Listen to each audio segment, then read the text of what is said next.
Welcome to Soulful Living. I'm Phillip Mountrose with my wonderful guest, Donna Daacke. And this is a show that's gonna help your soul open up, living soulfully, meaningfully, prosperously. And my wife and partner Jane and I, we have 3 decades of experience in holistic coaching and healing, and are directors of IAHP, International Association of Holistic Practitioners, and heads of Awakenings Institute, a nonprofit organization. And today we're very fortunate to have Donna Daacke helping us.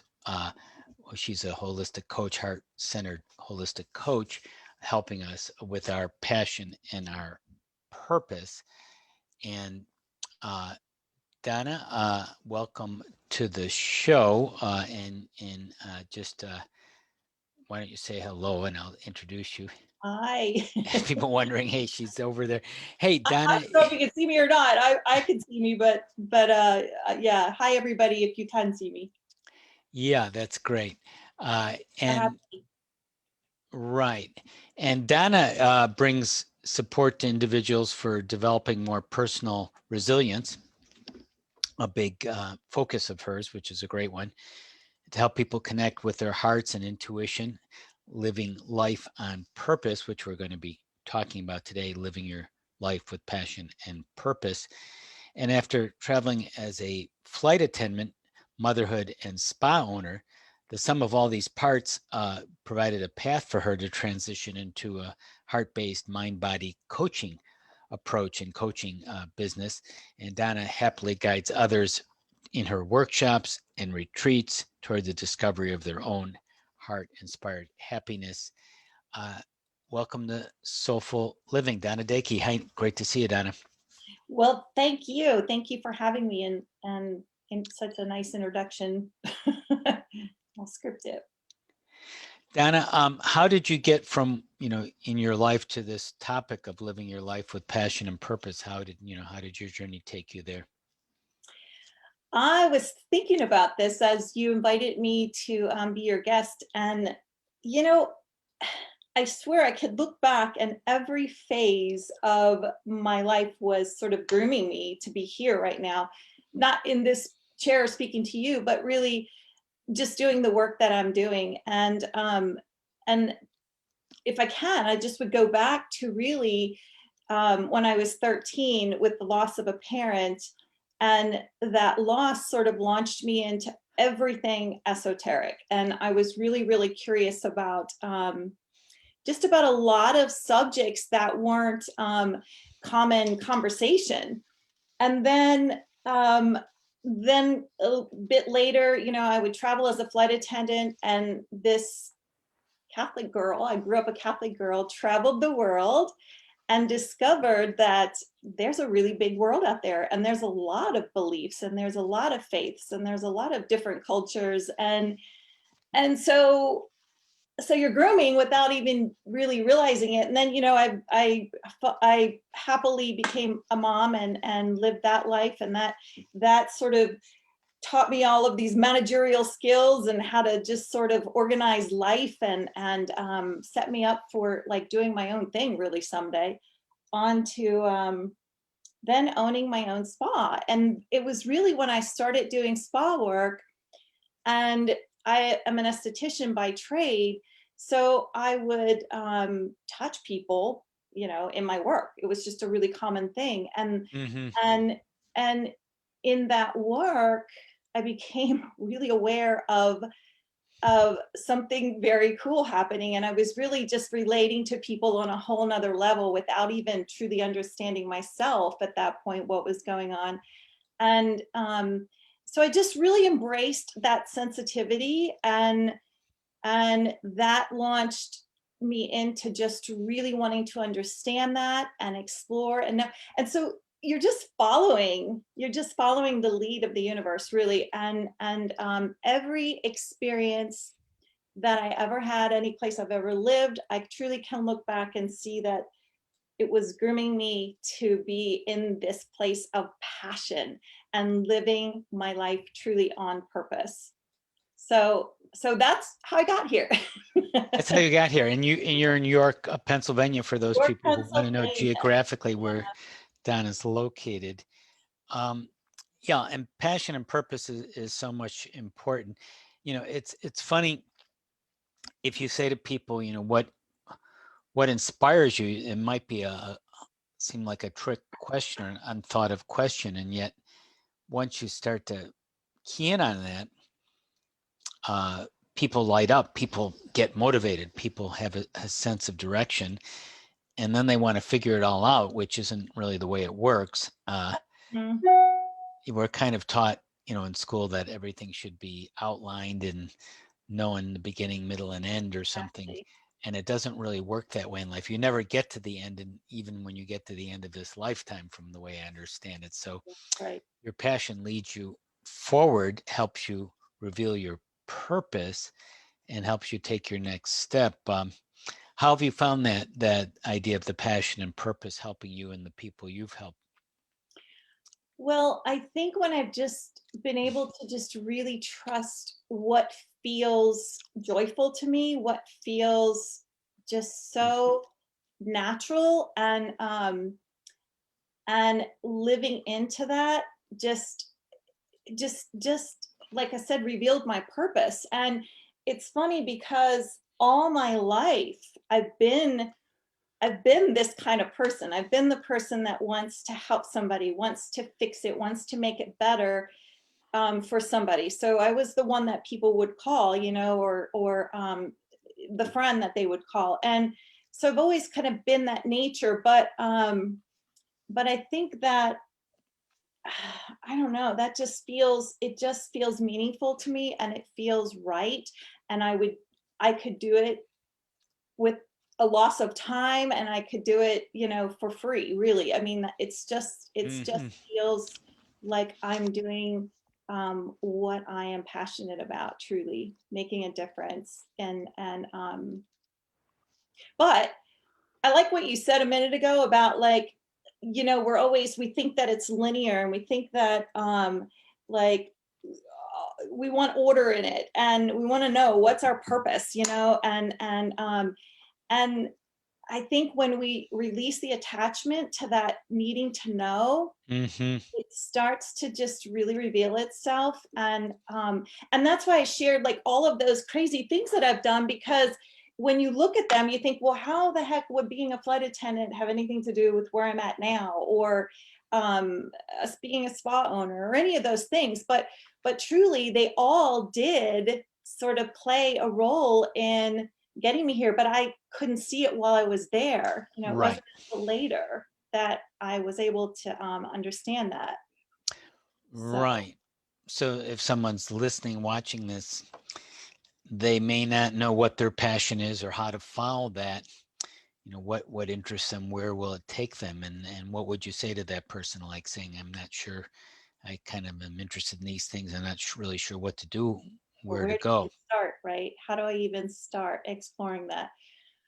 Well, I create acronyms for a lot of things, because for me, having an acronym makes it easier for me to sort of process it or remember it, pull it out of Sure. my arsenal.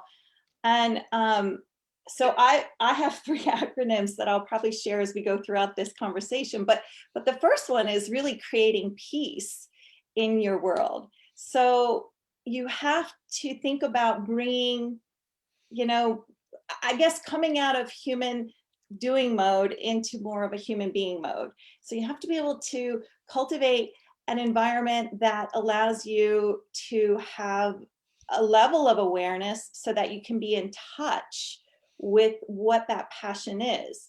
So if you're going and not really listening, you're going to miss it, right? And that's another, either wrong or right. It just is. You're going to miss it. But if your goal is to really sort of explore that, then I would offer somebody the opportunity to, like I said, create a practice or cultivate a lifestyle that's sort of sowing the seed for that. And then we would start digging into what then now are we passionate about, because now I can hear that. Now I can feel that. So my acronym for creating that sort of level of awareness, or turning down the volume, if you will, on all the noise, changing the frequency, changing the radio channel, to being able to hear, is peace. And it's P for presence. So I'm going to cultivate a presence, a non-doing, a stillness, so this allows that awareness that's necessary. E is for exercise. I need to exercise this practice. And I don't mean go play tennis like you do. Maybe that's good too, right? Right? Movement is good. But I mean, when I say exercise, I mean like practice your practice, get it going and make it happen. A is for acceptance, and that would be just breaking down those challenges into like baby challenges and disengaging from life, because life is going to happen. And so I think accepting that life happens, and then just allowing yourself to disengage a little bit, is a necessary thing. And so compassion is the C, so self-care, but also self-compassion. So I had two C's really, but self-care, nurturing yourself is really important. Nourishing more than nurturing is important. And then self-compassion, being kind to yourself, and really just building the capacity. So resilience is really sprinkled in throughout that. And then every day is the E. So you have to do some level of some of that every single day. And that's how you grow a practice of creating, number one, peace in your world. Number two, it cultivates awareness and self-regulation. And it just sets up the foundation for then really digging into your passion, and then you're like you're ready, you're primed. You're prime. That I like that acronym. That's very helpful. Can you fill us in with maybe an example of how that might work with a person? What might you've seen sort of that?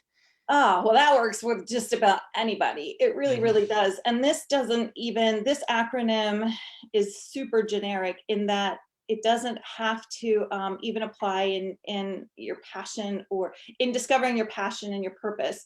It brings personal health for one. I mean, those practices really bring personal health. It brings you a mindfulness, so you're actually experiencing life, so every person, any person that I've ever worked with, whether they're struggling in deciding on what to do as far as making a work change or relationship change, sometimes when you shut all of that external noise down and just focus inward, it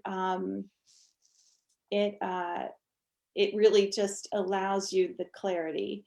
And so I would say, I mean, the peace acronym really just works with anyone and everyone.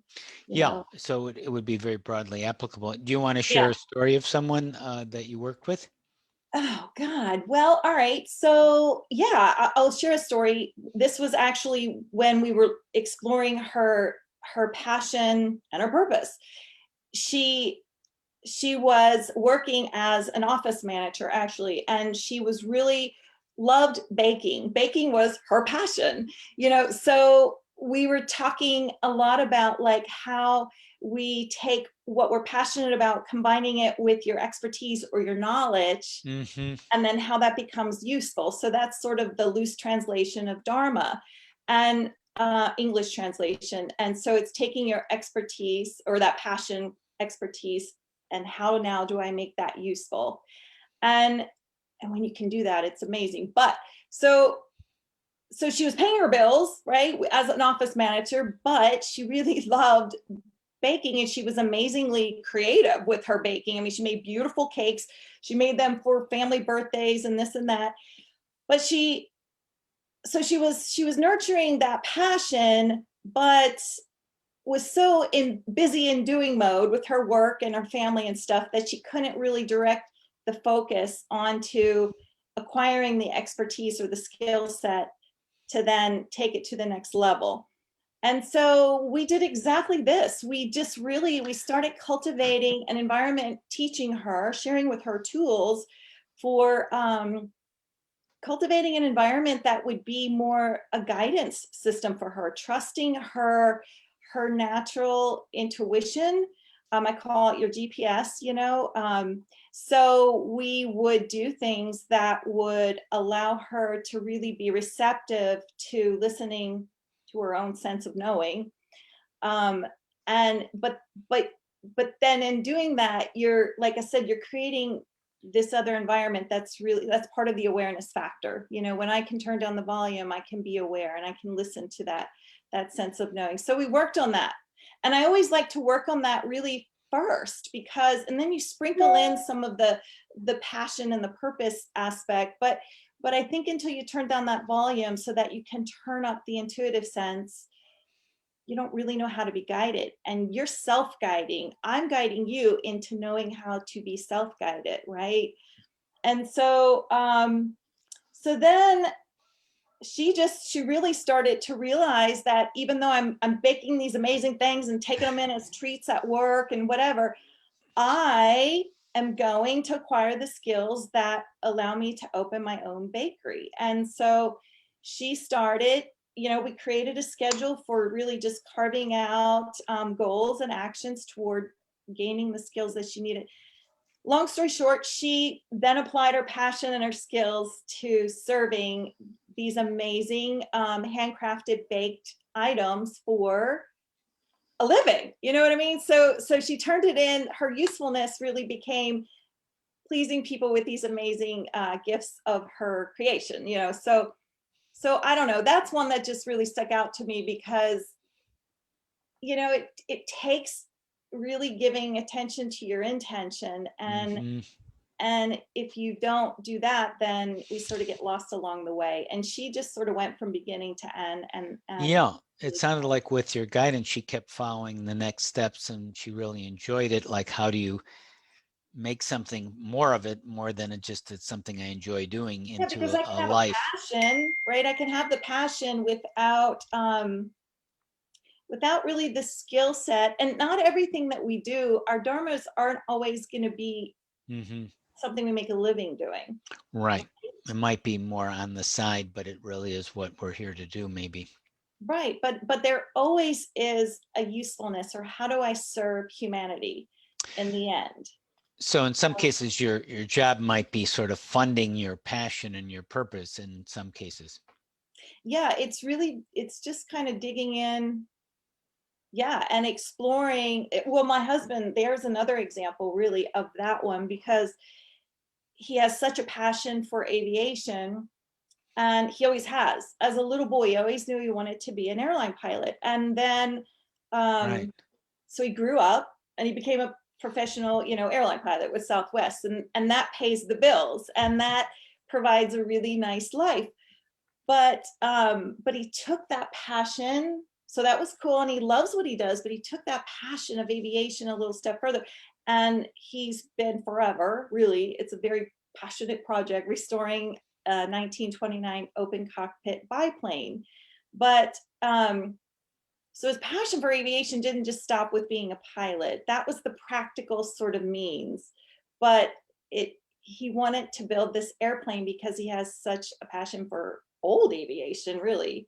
But his skill set is in helping other restorers of antique aircraft. You know what I mean? So he's his I see his passion combined with his skill, and the way he serves is, of course, providing transportation safely for others, but also in his downtime or off time, you know, he helps other restorers of antique aviation, which is sort of this niche.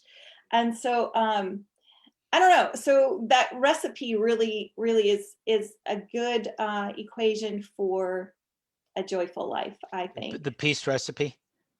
Well, no, just the passion plus the skill set plus finding how you use that skill set in a way Yeah. that serves is you know, just a good recipe for success in Yeah. life. What do you enjoy doing? I know I enjoyed earlier in my career teaching, but then I was teaching school children, which was interesting, but not really my ultimate passion. But I did enjoy spirituality and healing and spiritual growth and exploring many things related to it. And I kind of combined the two. And that might be a tip, a key for people in passion and purpose. How can you combine things? Like if you like teaching and you like spiritual growth, how can you connect those two in some way? Well, you don't know, but you keep going and finding opportunities. And one thing leads to the next. I enjoyed videos. I enjoyed making videos earlier, and that tied into it too. So perhaps you found that too, the things in your life that you've enjoyed, you've Well, integrated into your yeah, purpose and your passion. that's one of the things I like to do is it's a little personality test, and when you're sort of digging into your interest and your passion, um, and it's a shortened version really of our archetypes that we did in your program, um, and it's really In the it just coaching healing program. yes, yeah, and it just really tells you whether you're a guide, a leader, a creator, or a maker. So there's just four really, and I'm definitely a maker and a guide. So, because you think you're just one thing. And like you said, all of these other aspects, all of those jobs that I had, all of this life, whatever, it's all filtering in to the revelation of really who you are. And so my maker, I love making things. I love, and it's different from the creator, which is more the brainstorming and the networking, um, at least in this particular test that I like to use. So you have like entertainment personalities and things like that, but the maker is more the creative. So they're more like the artist and the musician and the writer, the creative writer. Um, and so and then the guide is of course like the coach or the mentor or the teacher. Well, from the time I was a little girl, I wanted to be a teacher. I mean, that's always been there, and my life led me in another direction, but the essence of that teacher has always been there. And then I now have, well, I've always, the other thing I wanted to be when I was a little girl was a hairstylist. So it's interesting that I then grew up and I became an esthetician, which is part of that field, but not quite in the same way. But that's that creative, or not the creative, but in this sense, the maker. So I love hospitality, and I love aesthetics and decorating, and I love writing. So that's the maker, right? And so when I combine that with the guide or the coach in me, then I can create these fun workshop series, and I can create retreats and websites, which I hate, by the way. I don't like the website development. See, I'm not a technical person, but yeah. So when you can blend those archetypes or those personalities, um, it's fun. It's really fun and revealing. Yeah. So if you're watching this, watching us, you might be very artistic. You might be very research oriented. You might really want to serve other people, maybe behind the scenes. You might want to be more of a teacher or a guide or something else, or kind of a social cause, kind of environmental or personal leader in social causes and so forth. So whatever is drawing you, to follow that, that's something you're good at, something natural. I think a lot of people think, well, how could I succeed at that? I mean, I might like that. I mean, first of all, is what is it I enjoy, but once you figure it out, what could I do with that? Mhm.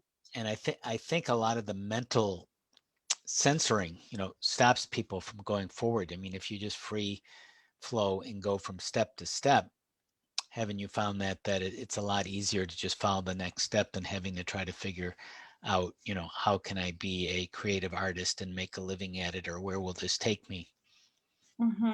Well, the creatives or the makers in this particular test, I think that it you almost have to find what is another your secondary archetype or whatever, because um, I don't know, there just seems to be more struggle reaching your your end game. And so I don't know. I like when you can sort of find a couple of them and blend the two, because it just gives you more room to be who you're really meant to be. And I mean, you just said it again, but that like letting go of the attachment of who and what and how and all of that, trying to figure it out, which is so hard. The headspace, Mm-hmm. the headspace is so hard. That's why I build in this resiliency. But really, for me, what resiliency means is it's just building energy capacity. It's building capacity in a way that allows my brain and the heart, two strong allies, to work together in revealing my passion and purpose. So Heart Math Institute, that I do their mentorship program, I teach their mentorship program. One of the core things that we teach is heart brain harmony, and it's really bringing a synchronicity to the heart and the brain, so that we can listen from the heart's intelligent intuitiveness, or the heart's intelligence. And then the brain, of course, we need the brain, right? We need the brain to, it's our operating system. And so, but the heart is the source of wisdom, really. And that's where we draw that wisdom from. That's where we draw that intuitive nature from. But we need the brain on board. But if they're disconnected, they're not in alignment, then we called it soul centering in the Awakenings program again, so Mm-hmm. they're different names for different things, or same things. But yeah, so it's important. And that's one of the things that's just a small on the go sort of process that is really important, because it helps us sort of as we're living through life, just really have the heart be in line, and the brain sort of in alignment with that. And How do you help yourself and other people align their heart, with their brain and their purpose and passion? well, we do something called heart brain harmony, and or as sometimes it's called quick coherence, or as you call it, soul centering. There's a lot of science that I'm such a science geek. I love when the science sort of validates things. And so I get really excited, and I'll start going off on a tangent about the science. But what science does tell us is that when the heart and the brain are in sync, so is the entire physiology. But in addition to that, so is the thalamus, or the distribution center of all of the electrical currencies in the brain, allow the brain to really function, or the frontal cortex to really function in a way that gives us foresight and gives us discretion and gives us the ability to really optimally use our brain function, and not just have it be like the monkey brain, or chattering all the time. It's listening to your heart and executing in a way that's in coherence with that heart. And if you're not even into all of that, just the biochemical benefits to heart brain harmony are like the release of 1,400 different positive chemicals in our body, and the enhancement of the immune system. And so it's a powerful combination. They're really, really meant to work together. And when they work together, our hormones are distributed properly, and our nervous system functions properly, and our heart beats properly, and our respiratory system functions properly. And so that's optimal sort of functioning, right? Versus not So, being. so do you take people through a process, or Yeah, recommend yeah. strategies, or Well, what kind of yeah, do things you do want to you do help it? people? Yeah, let's do it. Okay. So I like this because it's, like I said, it's on the go. So you can use it on the go. It doesn't require that you find a quiet space and you close your eyes. And the simplicity of it is really the beauty of it. So you can practice with your eyes open, And you can practice with your eyes closed. And I like with the eyes open because you might be driving and you need to recover from something, or you're prepping for something, you're going into a meeting, or you're going to practice it just because you practice it throughout the day. Then you have the sustainability of that coherence. When you practice this for 3 to 5 minutes, the physical benefit and the immune sort of benefit lasts for 6 hours. So you're going to do it to prep, to recover from something, or just because your body really loves it, right? And then you're always in line with your heart. So, all right. So it's known that wherever you touch your body, you're going to bring your attention to that. So you can touch your heart. That's why we pray sometimes with our hands on our heart, right? You can touch your heart or you can't. So if somebody's watching and you're uncomfortable with that, don't do that. But you can touch your heart and you just slow down your breathing. And so when we slow down our breathing, we're telling our body that we're in a safe space, that we're going into the parasympathetic system of the nervous system, branch of the nervous system. So we're just breathing, slowing down the breathing. And now we're just bringing, again, our attention to the heart. But we're going to bring in something that really generates the feeling of gratitude or appreciation or love. It can be a person, it can be a pet, it can be a place. And you can feel your body just start to slow down. So it's more than just thinking of something, it's really generating the feeling of it. And that's why I like the hand on the heart. So you're slowing down that breathing while bringing in that regenerative feeling of gratitude, appreciation, or love. And you just stay there for 1, 2, 3 minutes.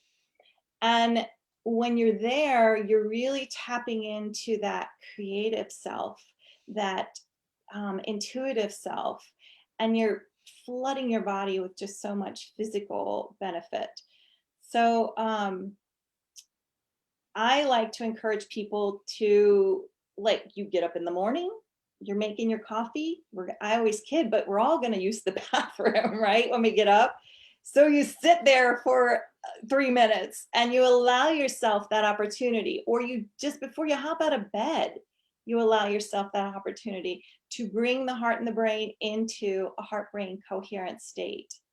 And then like I say, you practice it throughout the day. And you can take that same practice and you can eliminate the appreciation. Philip, you're not supposed to be yawning. Maybe I made you relax so much. Yeah, I was kind of just getting very relaxed. That's true. I'm doing all the talking, right? So anyway, you can just do a heart focused breathing without the appreciation or the gratitude. And that's an even quicker version. So anyway, or you can bring in the feeling of ease, and instantly you're going to start to just relax and come out of the brain back into the heart. That it's that synchronicity that we want to try to maintain, right? So that we can tap in to that intuitive self for its lead in our life and the physical benefits, which are an extra bonus. Well, obviously that was very relaxing for me. Yeah, good. And you did Yeah. it with your eyes open, right? You can do it with your Yeah. It just was eyes very shut, relaxing, letting go, and I think letting go is a great thing to do on a regular basis. Getting right? Yeah, detached, and it's interesting when you're in a less attached place, you can actually see things more clearly and see what discerning, what does light you up, what is something of passion and purpose, without getting lost in the details and worrying about things.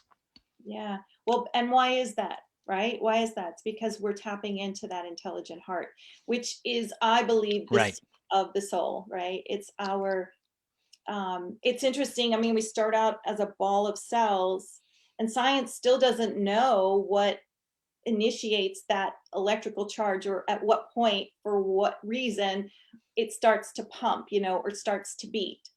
And and then it's the last thing that takes us out of this world. So I just think it's just so, it's such a beautiful tool that's underrated. We love it. We all love it, no pun intended. But it is underrated. It has so much power when we can connect with the heart. Hmm. So Yeah. do you recommend just people to do that whenever, or as a regular practice, or? Well, as I mean, like I said, this is heart math recommendation of this tool, but different people call it different things. And but they recommend really, and this is just logic. I mean, if you have something, so you have something like I was doing it before I met you on live today, because of course you're a little anxious, you're a little nervous. So I did my heart brain coherence, right? I just put myself in a state. So I prepped with it. And then if something happened, the grocery store clerk was just really ugly or something, I don't know, whatever, you're going to recover from, you're going to use it to recover. So you're just, I can be in the line and she can be nasty, but I'm going to do my heart focused breathing, and it's going to help me recover from what my brain is saying, about the situation.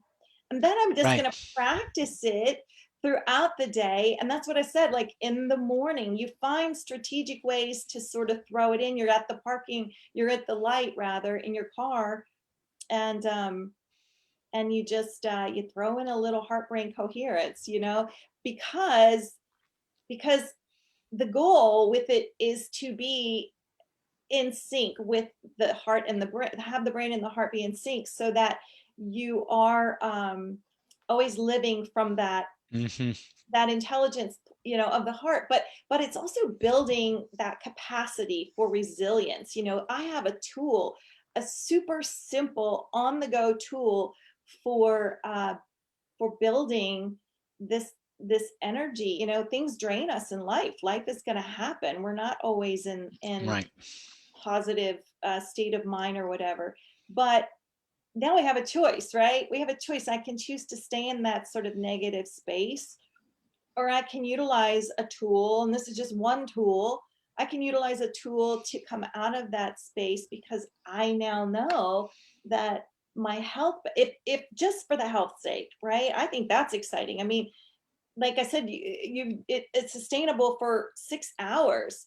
So there's 24 hours in a day. If I simply do that one little thing 4 times throughout my 24-hour period, now I'm going to be sleeping, but think about how much just healthier we would be. yeah. That, Um, and as you know, we teach about soul centering, which is something and I comparable. use soul centering all the time. To me, they're interchangeable, really. Yeah, they're very related. So if you Yeah. connect with the energy of your soul, you're here on a mission on earth from your soul to incarnate to accomplish things, which means your passion and purpose, the subject of the show, which you're leading, your topic today. So that's what we're here to do. And it's kind of sometimes hidden in plain sight. But what is that? How do we connect with that? Well, I think the breathing and the relaxing and the heart math, which is scientifically validated, is a great part of that.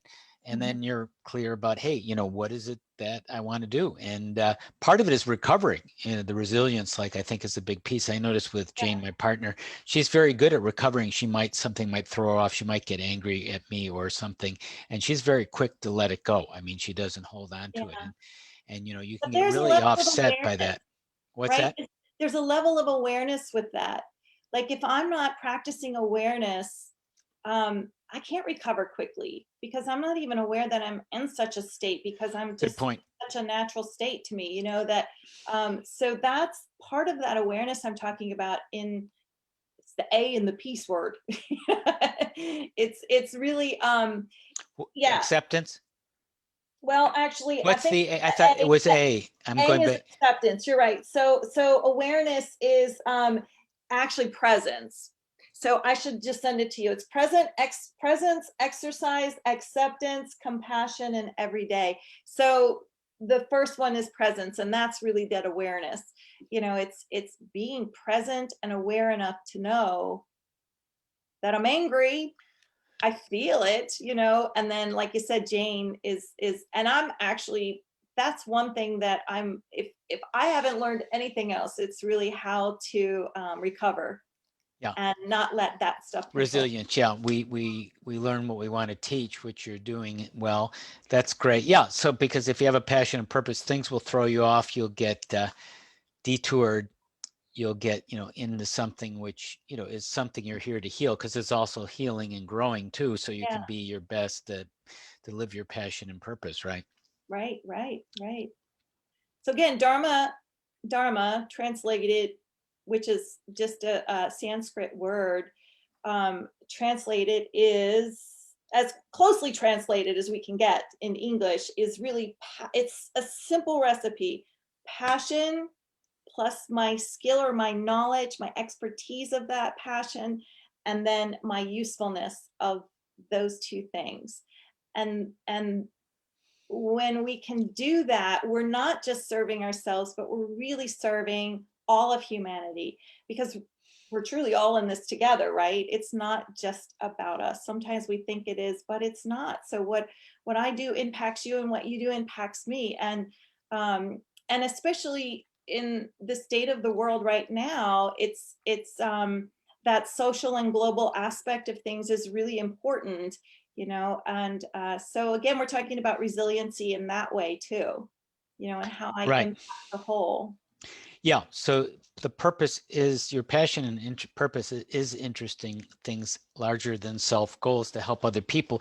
Even if you're an artist and you want to create this great poetry or works of art, Yeah, why are you doing that? To express yourself. Well, why do you want to express yourself? Well, you want to help other people get the clarity and insight and inspiration that you're getting and sharing that, right? yeah. Or I just create this beautiful masterpiece because it tells a story and it brings joy to somebody, and that's usefulness. It doesn't have to be grandiose, and No, sometimes we can get lost in that, you know what I mean? right, Again, we're in our head about it. If I can't do that, what? Yes, you can, and but let's break it down into baby bite sizes. And that everything I do is truly, even though I know I talk and I express a lot, but it's broken down into baby bite sizes, because if it's not palatable, then people aren't going to be on board, and then, right. so yeah, it's got to be palatable. You mean when you're sharing things, when you're Yes. sharing things, yeah. And yeah, and that's a good guidance for people going forward with their purpose. How can this be palatable to me? How can I accept it, and how can other people accept it as you're going forward? That's a consideration, Hmm. evaluation strategy, something to figure out how you can convert your passion to purpose. How can you make it palatable to yourself and other people so they can understand it, how they can Hmm. relate to it. Right, right, yeah, because too much just is just overwhelming. Right. Just, So yeah. this has been great. A lot of great tips. I like your attitude and energy, of course, Donna. And hey, how can viewers, listeners connect with you further? Well, you can travel all the way to York, Pennsylvania. You're not going to do that.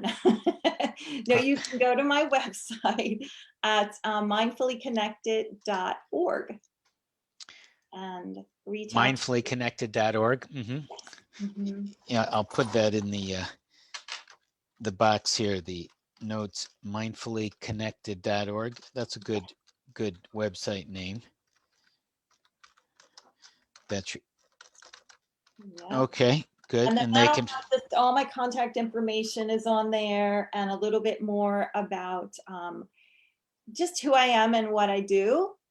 right, You- how they could connect Yeah. further with you. They might be Yes. part of their passion and purpose to connect further with you, and Yeah. you could help them. That'd be great.